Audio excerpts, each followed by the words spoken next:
বিএনপির ভারপ্রাপ্ত চেয়ারম্যান তারেক রহমান বলেছেন, নির্বাচন নিয়ে টালবাহানা শুরু হয়েছে। সংস্কার নিয়ে সময় ক্ষেপণের আড়ালে কারো কারো ভিন্ন উদ্দেশ্য রয়েছে। বিকেলে নয়াপল্টনে বিএনপির ৩ সংগঠন আয়োজিত তারুণ্যের সমাবেশে প্রধান অতিথি হিসেবে ভার্চুয়ালি যুক্ত হয়ে তিনি এসব কথা বলেন। ডিসেম্বরেই জাতীয় নির্বাচন হতে হবে উল্লেখ করে তিনি বলেন, তরুণ জনগোষ্ঠীকে প্রাধান্য দিয়েই তাদের আশা আকাঙ্ক্ষা বাস্তবায়নে আগামীর কর্মপরিকল্পনা গ্রহণ করবে বিএনপি। মাহবুব সৈকতের রিপোর্ট। রাজধানীর নয়াপল্টন সড়কে তারুণ্যের রাজনৈতিক অধিকার আদায়ের সমাবেশ লাখো তরুণের অংশগ্রহণে পরিণত হয় মহাসমাবেশে।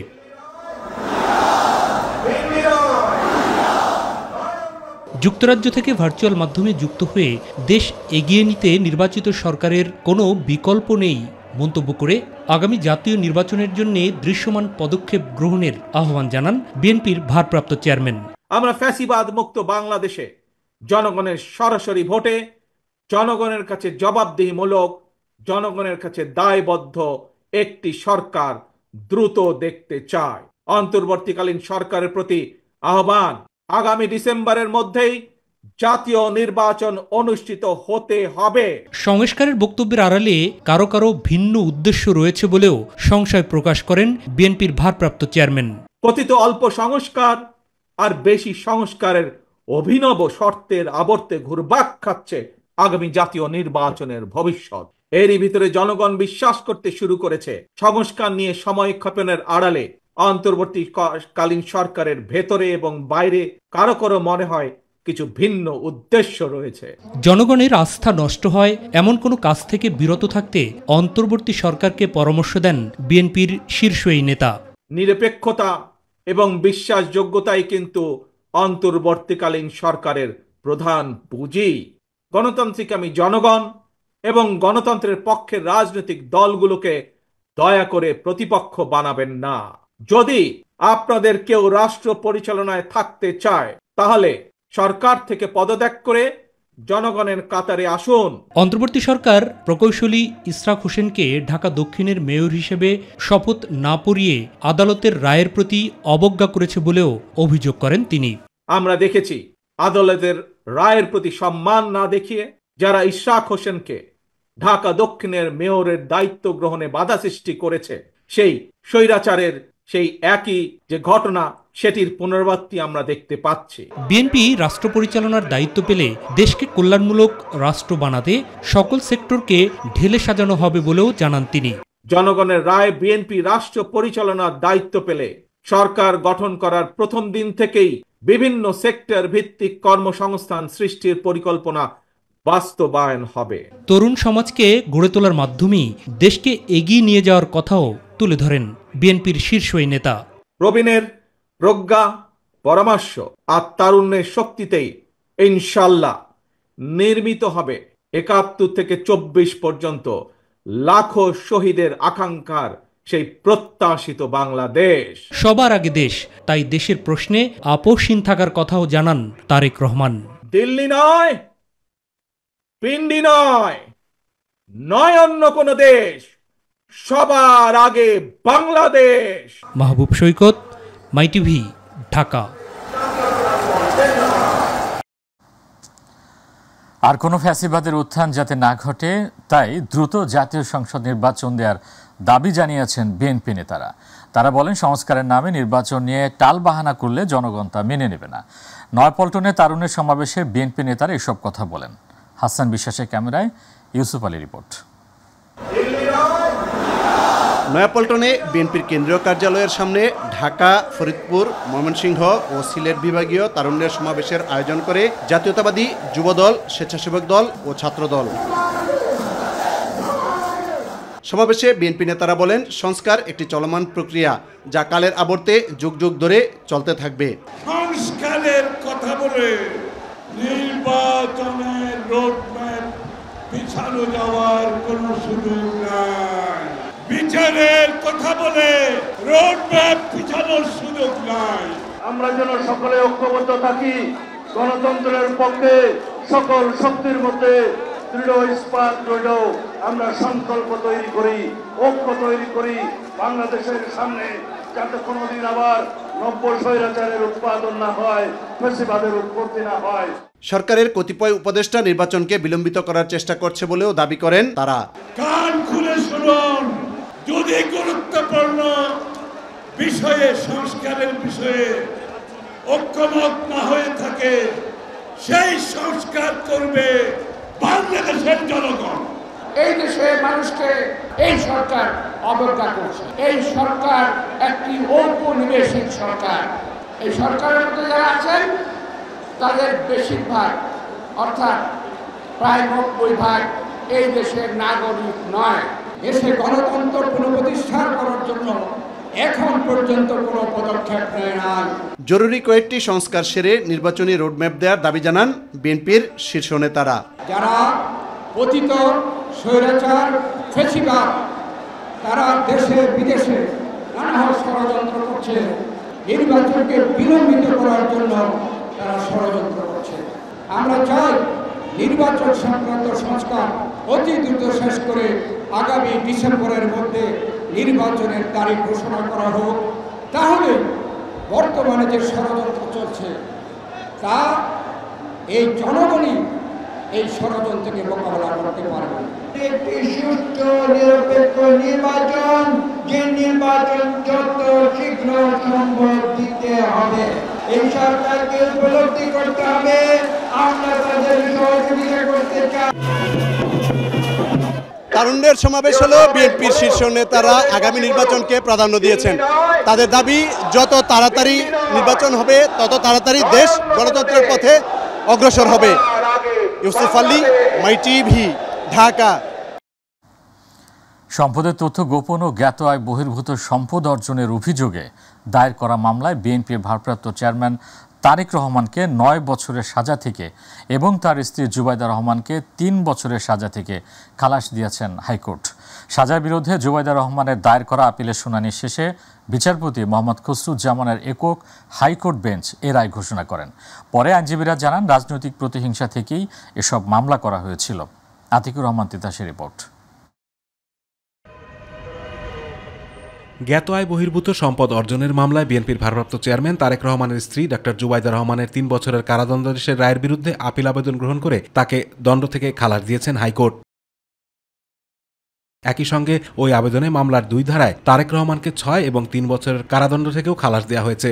এর মাধ্যমে সব মামলায় দণ্ড ও কারামুক্ত হলেন তারেক রহমান। ডাক্তার জুবাইদা রহমানের করা আপিল আবেদন মঞ্জুর করে হাইকোর্টের বিচারপতি মোহাম্মদ খসরুজ্জামানের একক বেঞ্চ এর রায় ঘোষণা করেন। মাননীয় আদালত আমাদের কথা রেখেছেন, আমাদের কথা শুনেছেন এবং উনি এটা গ্রহণ করেছেন।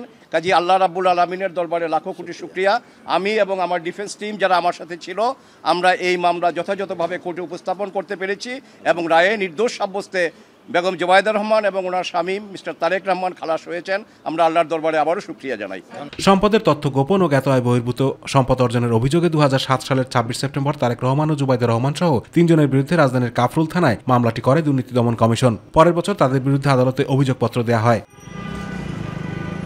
এই মামলায় 2023 সালের 2 আগস্ট রায় দেন ঢাকা মহানগরের জ্যেষ্ঠ বিশেষ জজ। রায় 2টি ধারায় তারেক রহমানের 9 বছর কারাদণ্ড এবং জুবাইদা রহমানের 3 বছরের কারাদণ্ড ও অর্থদণ্ড দেওয়া হয়। ওই মামলায় জুবাইদা রহমানের সাজা স্থগিত করে গত বছরের 4 নভেম্বর স্বরাষ্ট্র মন্ত্রণালয়ের সুরক্ষা সেবা বিভাগ প্রজ্ঞাপন জারি করে। প্রজ্ঞাপনে বলা হয়, সাজা স্থগিত চেয়ে জুবাইদা রহমানের করা আবেদন এবং আইন, বিচার ও সংসদ বিষয়ক মন্ত্রণালয়ের মতামতের আলোকে তার বিরুদ্ধে করা মামলায় জুবাইদা রহমানকে দেয়া দণ্ডাদেশ 1 বছরের জন্য স্থগিত করা হলো।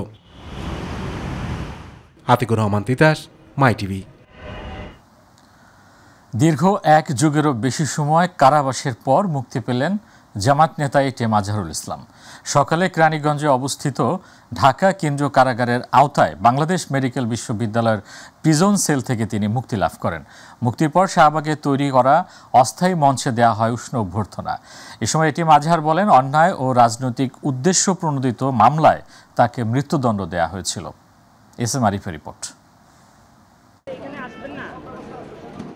মানবতা বিরোধী অপরাধের মামলায় মঙ্গলবার মৃত্যুদণ্ডাদেশ পাওয়া এটিএম আজহারুল ইসলামকে খালাস দেন দেশের সর্বোচ্চ আদালত। এই জামাত নেতার আনুষ্ঠানিক মুক্তি মেলে পরদিনই বুধবার ঢাকা কেন্দ্রীয় কারাগারের আওতায় বাংলাদেশ মেডিকেল বিশ্ববিদ্যালয়ের প্রিজন সেল থেকে বের হন এটিএম আজহার। জামায়াতের সাবেক এই শীর্ষ নেতাকে বরণে শাহবাগে তৈরি করা হয় অস্থায়ী মঞ্চ। দলটির আমির ডাক্তার শফিকুর রহমান সহ সংবর্ধনা স্থলে উপস্থিত ছিলেন কেন্দ্রীয় নেতারা। জানানো হয় উষ্ণ অভ্যর্থনা। দীর্ঘ এক যুগেরও বেশি সময় কারাবাসের পর মুক্ত হয়ে সংক্ষিপ্ত বক্তব্যে এটিএম আজহার জানান, আদালতে ন্যায় বিচার প্রতিষ্ঠা হয়েছে। আমাদের মহামান্য আদালতকে ধন্যবাদ জানাইতে চাই, তারা ন্যায় বিচার প্রতিষ্ঠায় একটা অগ্রণী ভূমিকা পালন করছেন। এতদিন ন্যায় বিচার ছিল না, আদালতকে ব্যবহার করা হয়েছে। আমি স্মরণ করছি, অত্যন্ত দুঃখ বেদনা ভারাক্রান্ত হৃদয় যারা আমার নেতা ছিলেন, সেই নেতাদেরকে অন্যায়ভাবে হত্যা করা হয়েছে, জুডিশিয়াল কিলিং করা হয়েছে তাদেরকে। যারাই হত্যাকাণ্ডের সঙ্গে যেখানে যে পর্যায়ে জড়িত সবাইকে আইনের আওতায় নিয়ে এসে তাদেরকে বিচার করা হোক, নাহলে এই খারাপ সংস্কৃতি চালু থাকবে। এখান থেকে বেরিয়ে আসতে হবে আমাদেরকে। এ সময় জাতির প্রয়োজনে সব ষড়যন্ত্র মোকাবিলা করে এগিয়ে যাওয়ার ঘোষণা দেন জামায়াতের আমির ডাক্তার শফিকুর রহমান। দীর্ঘ 14টি বৎসর গার্ডের উপর মৃত্যুদণ্ড দিয়ে যার উপর জুলুম করা হয়েছে, সেই আল্লাহ তাকে বাঁচিয়ে রেখেছেন, সেই মহান রব তাকে আমাদের বুকে ফিরিয়ে দিয়েছেন। আলহামদুলিল্লাহ রাব্বুল আলামিন। আমরা এক থাকব, জাতির প্রয়োজনে এক পথে হাঁটব এবং জাতির প্রয়োজনে সমস্ত ষড়যন্ত্র মোকাবেলা করে সামনে ইনশাআল্লাহ এগিয়ে যাব। মানবতা বিরোধী অভিযোগে 2012 সালের 22 আগস্ট মগবাজারের বাসা থেকে গ্রেপ্তার হয়েছিলেন এটিএম আজহারুল ইসলাম। এসএম আরিফ, মাই টিভি, ঢাকা। জাপানের সাবেক প্রধানমন্ত্রী ও জাপান বাংলাদেশ পার্লামেন্টারি ফ্রেন্ডশিপ লীগের সভাপতি তারো আসো আজ বুধবার টোকিওর ইম্পেরিয়াল হোটেলে অন্তর্বর্তীকালীন সরকারের প্রধান উপদেষ্টা অধ্যাপক ডক্টর মোহাম্মদ ইউনুসের সঙ্গে সাক্ষাৎ করেছেন। বৈঠককালে অধ্যাপক ডক্টর মোহাম্মদ ইউনুস বাংলাদেশের অন্তর্বর্তীকালীন সরকারের গৃহীত সংস্কার উদ্যোগের অগ্রগতি সম্পর্কে তারো আসোকে অবহিত করেন। তারো আসো প্রধান উপদেষ্টাকে বলেন যে জাপান বাংলাদেশের সাথে সম্পর্ক আরও গভীর করতে চায়। তারো আসো বলেন, বাংলাদেশ জাপান অর্থনৈতিক অংশীদারিত্ব প্রতিষ্ঠিত হলে বাংলাদেশ জাপান সম্পর্ক নতুন উচ্চতায় পৌঁছাবে। বাংলাদেশে পরবর্তী নির্বাচন সম্পর্কে অধ্যাপক ইউনুস জানান যে আগামী ডিসেম্বর থেকে জুনের মধ্যে নির্বাচন অনুষ্ঠিত হবে। দীর্ঘদিন ধরে চলমান রোহিঙ্গা সংকটের কথা উল্লেখ করে অধ্যাপক ইউনুস বলেন, জোরপূর্বক বাস্তুচ্যুত মিয়ানমারের নাগরিকদের রাখাইনে তাদের জন্মভূমিতে মর্যাদাপূর্ণভাবে প্রত্যাবর্তনের জন্য তিনি জাপানের সমর্থন কামনা করেন। কর্মচারীদের সরকারি চাকরি সংশোধন অধ্যাদেশ 2025 প্রত্যাহারের দাবি প্রধান উপদেষ্টা ডক্টর মোহাম্মদ ইউনুসের কাছে তুলে ধরবেন মন্ত্রিপরিষদ সচিব শেখ আব্দুর রশিদ। প্রধান উপদেষ্টা বর্তমানে বিদেশে আছেন, দেশে ফিরলে এ বিষয়ে তুলে ধরা হবে। আজ সচিবালয়ে মন্ত্রিপরিষদ সচিবের সঙ্গে বৈঠক শেষে সাংবাদিকদের প্রশ্নের জবাবে ভূমি মন্ত্রণালয়ের সিনিয়র সচিব এএসএম সালেহ আহমেদ একথা জানান। ভূমি মন্ত্রণালয়ের সিনিয়র সচিব বলেন, মন্ত্রিপরিষদ সচিবের কাছে কর্মচারীদের কথা ও গতকালের আলোচনার বিষয়টি জানানো হয়েছে। এ বিষয়ে মন্ত্রিপরিষদ সচিবের পক্ষে সিদ্ধান্ত নেওয়া সম্ভব নয়, তাই প্রধান উপদেষ্টার কাছে তিনি তুলে ধরবেন। 31শে মে প্রধান উপদেষ্টা দেশে ফেরার কথা রয়েছে। হতেও সময় লাগে, বাতিল হতেও সময় লাগে, যতটুকু সময়, এটা তো কাজের উপর নির্ভর করে। এখন দেখা যায় 10 দিন তো বন্ধ হয়ে যাবে ঈদের জন্য, এটা তো এইভাবে বলা যাবে না। স্যার জানাবেন প্রধান উপদেষ্টা আসলে, তখন এটা তুলবেন আর কি জিনিসটা। সে হয়তো আরো কিছু আমাদেরকে মানে বিস্তারিত কিছু বলতে পারেন, আমরা সেটা না শোনা পর্যন্ত কোনো মন্তব্য করতে চাই না। দেশের আকাশে জিলহজ মাসে চাঁদ দেখা গেছে, ফলে 7 জুন বাংলাদেশে পালিত হবে পবিত্র ঈদ উল আজহা। সন্ধ্যায় বায়তুল মোকাররমে ইসলামিক ফাউন্ডেশনের সভাকক্ষে জাতীয় চাঁদ দেখা কমিটির সভায় এই সিদ্ধান্ত নেওয়া হয়। সভা শেষে ধর্ম বিষয়ক উপদেষ্টা ডক্টর আফম খালিদ হোসেন বিষয়টি নিশ্চিত করেন। সৌদি আরবে মঙ্গলবার জিলহজ মাসে চাঁদ দেখা গেছে, সেই হিসেবে দেশটিতে আগামী 6 জুন পবিত্র ঈদ উল আজহা উদযাপিত হবে। 5 জুন পালিত হবে পবিত্র হজ। দেশের ইতিহাসে প্রথমবারের মতো হাইকোর্টের বিচারপতি নিয়োগে গণবিজ্ঞপ্তি জারি করেছে সুপ্রিম কোর্ট প্রশাসন। উচ্চ আদালতে বিচারক নিয়োগের বিধান রেখে সুপ্রিম কোর্টের বিচারক নিয়োগ অধ্যাদেশ 2025-এর গেজেট জারি হয়। এদিকে 21শে আগস্ট মামলার আসামিদের খালাসের বিরুদ্ধে রাষ্ট্রপক্ষের আপিল শুনানি 1 জুন পর্যন্ত মুলতবি করা হয়েছে। আর বিএনপি নেতা ইশরাক হোসেনকে ঢাকা দক্ষিণ সিটি কর্পোরেশনের মেয়র হিসেবে ঘোষণা করে গেজেট জারির বিষয়ে নির্বাচন কমিশনের বক্তব্য শুনবেন বলে জানান আপিল বিভাগ। মিফতা গালিবের রিপোর্ট। দেশের ইতিহাসে প্রথমবারের মতো হাইকোর্ট বিভাগের অতিরিক্ত বিচারক নিয়োগে গণবিজ্ঞপ্তি প্রকাশ করেছে সুপ্রিম কোর্ট প্রশাসন। বুধবার সুপ্রিম কোর্টের বিচারক নিয়োগ অধ্যাদেশ 2025 অনুসারে এই বিজ্ঞপ্তি জারি করা হয়। এতে আগ্রহী প্রার্থীদের কাছ থেকে নির্ধারিত ফর্মে আবেদন আহ্বান করা হয়। আবেদনকারীদেরকে নির্ধারিত ফর্ম পূরণ করে প্রয়োজনীয় কাগজপত্র এবং একটি পাসপোর্ট সাইজের ছবি সংযুক্ত করে আগামী 22 জুনের মধ্যে সুপ্রিম কোর্টের রেজিস্ট্রার জেনারেল কার্যালয়ে ডাকযোগে অথবা সরাসরি জমা দিতে হবে। যাদের পেশাগত যোগ্যতা নেই, যারা নানা রকম অনিয়মের সঙ্গে জড়িত, এমন ব্যক্তিদেরও আবেদন করার সুযোগ তৈরি হয়। আমি মনে করি গণবিজ্ঞপ্তি দেওয়ার মাধ্যমে প্রকৃতপক্ষে যোগ্য ব্যক্তিরা এখানে তারা আবেদন করবেন এবং তাদের মধ্য থেকে নির্বাচনী প্রক্রিয়াটা অনেক সুন্দর হবে বলে আমি বিশ্বাস করি। দুপুরে ইশরাক হোসেনকে ঢাকা দক্ষিণ সিটি কর্পোরেশনের মেয়র হিসেবে ঘোষণা করে গেজেট জারির বিষয়ে কথা বলেন তার আইনজীবী। আর মেয়র ঘোষণার বিরুদ্ধে সার্জিস আলমের দেয়া পোস্টকে ঘিরে আদালত অবমাননায় লিখিত নোটিশ পাঠানো হয় বলে জানান আইনজীবী। পরবর্তী পর্যায়ে আগামীকাল এটি 1 জন রাখছে, শুনানি মুলতবি রাখছে। কালকে প্রধান নির্বাচন কমিশনের পক্ষ থেকে তাদেরকে অ্যাপেয়ার করতে বলবে, তাদের বক্তব্যটা উপস্থাপন করার জন্য বলবে। আইনের যে রীতিনীতি তার ব্যত্যয় ঘটানো হয়েছিল, সেখানে জনাব ইশরাক হোসেনের পক্ষে যারা সাক্ষী দিয়েছেন সেখানে অনেক ধরনের ইলিগালিটিস ছিল এবং মামলা আর্জি সংশোধনের ক্ষেত্রেও আইনের যে রীতিনীতি রয়েছে সেগুলোর ব্যত্যয় ঘটানো হয়েছে, সেগুলো মানা হয়নি। এদিকে আলোচিত 21শে আগস্ট গ্রেনেড হামলা মামলায় সব আসামিকে খালাস দিয়ে হাইকোর্টের রায়ের বিরুদ্ধে রাষ্ট্রপক্ষের করা লিভ টু আপিলের শুনানি আগামী জুন পর্যন্ত মুলতবি করা হয়েছে। প্রধান বিচারপতি সৈয়দ রিফাত আহমেদের নেতৃত্বাধীন আপিল বেঞ্চ এই আদেশ দেন। 21শে আগস্টের মামলায় তারেক জিয়া সাহেবকে একুইটাল দেওয়া হয়েছে। অন্য কনভিক্ট যিনি আপিল করতে পারেননি, এই খালাস বা এই একুইটালের অর্ডার তাদের বেলায় প্রযোজ্য হবে।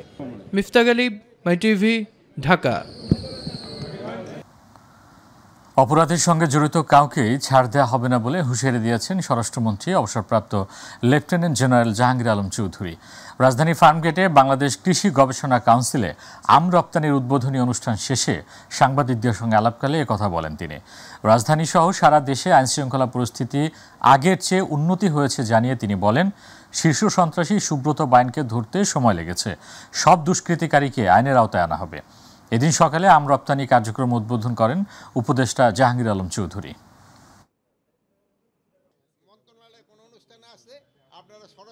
আমার কাছে তোকে মানে কোনো রকম কিছু নাই যে বললে সব একসাথে হয়ে যাবে। চেষ্টা করা হইতেছে আস্তে আস্তে সবাই এই দুষ্কৃতিকারী যারা আছে সবারই কিন্তু আইনের আওতায় নিয়ে আসা হবে। যতই দুষ্কৃতিকারী আছে সবারই আইনের আওতায় নিয়ে আসা হবে।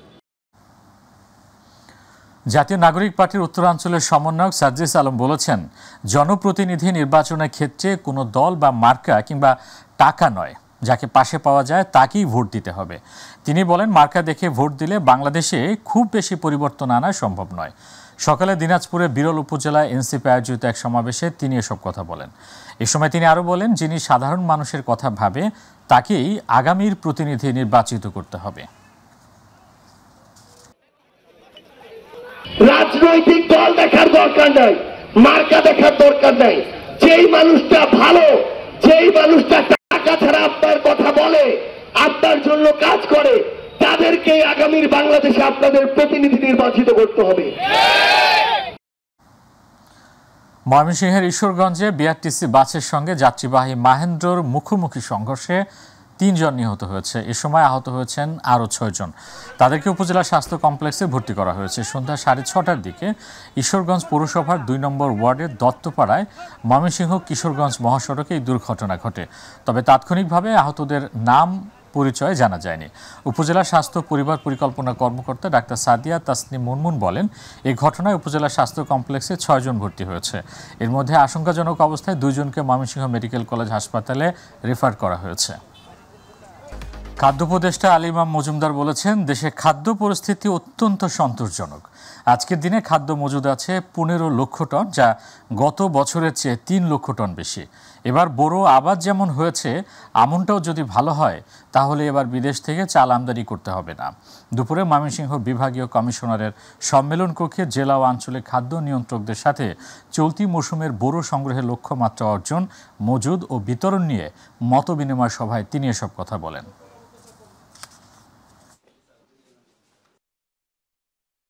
যাব প্রবাসের সংবাদে।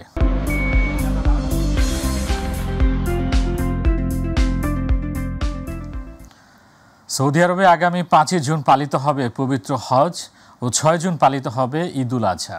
বাংলাদেশ থেকে 70,000-এর অধিক হজযাত্রী ইতিমধ্যেই মক্কায় পৌঁছেছেন। প্রতিনিধি এম সাইফুল ইসলাম জানান, এবারে আকবরী হজ হবে এমন জল্পনা কল্পনা থাকলেও জিলহজ মাসে চাঁদ দেখা যাওয়ায় জল্পনার অবসান ঘটিয়ে 5 জুন পবিত্র হজ এবং 6 জুন পবিত্র ঈদুল আজহা উদযাপিত হবে সৌদি আরবে। বাংলাদেশ ও সৌদি সরকারের সার্বিক প্রস্তুতিতে সন্তুষ্টির কথা জানিয়েছেন সরকারি বেসরকারি ব্যবস্থাপনায় আগত হজযাত্রীরা। হজযাত্রীদের জন্য মিনা যাত্রার প্রস্তুতি সম্পন্ন করেছেন হজের সাথে সংশ্লিষ্ট মুআল্লিমগণ। বিভিন্ন অনিয়মের কারণে 20টি ট্রাভেল এজেন্সিকে সতর্ক করেছে সৌদি ও বাংলাদেশ সরকার। তবে সুষ্ঠু ব্যবস্থাপনার মাধ্যমে হজযাত্রীদের সার্বিক কল্যাণে একসাথে কাজ করছে মক্কায় বাংলাদেশ হজ মিশন এবং হাব।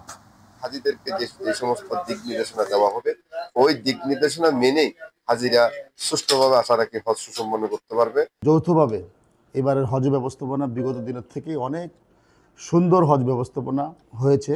আলহামদুলিল্লাহ, আমার মনে হয় একটু ধৈর্য ধরে লাইন ধরে কাজ করলে আশা করি ইনশাআল্লাহ কোনো অসুবিধা হবে না। আমাদের প্রত্যেকটা জিনিসের অ্যারেঞ্জমেন্ট খুবই চমৎকার ছিল। সবাই আন্তরিকতার সাথে ভূমিকা পালন করছেন। সবার কাছে দোয়া চাই যেন হজ আমার জন্য এবং এই বছরের সমস্ত হজ যাত্রীর জন্য যেন সহজ করে দেয় আল্লাহ। কুয়েত সরকার প্রবাসীদের জন্য পারিবারিক ভিসা সংক্রান্ত নিয়ম আরও কঠোর করেছে। প্রতিনিধি আলামিন রানা জানান, সাম্প্রতিক এক মন্ত্রী পর্যায়ের সিদ্ধান্ত অনুযায়ী কুয়েতের আবাসিক বিষয়ক তদন্ত বিভাগ বেশ কয়েকজন প্রবাসীকে তলব করেছে, যারা পারিবারিক ভিসার শর্ত লঙ্ঘন করেছেন। তাদের 1 মাসের সময় দেওয়া হয়েছে। এই সময়ের মধ্যে তাদের ভিসার স্ট্যাটাস ঠিক করতে হবে অথবা তাদের পরিবারকে নিজ দেশে ফেরত পাঠাতে হবে।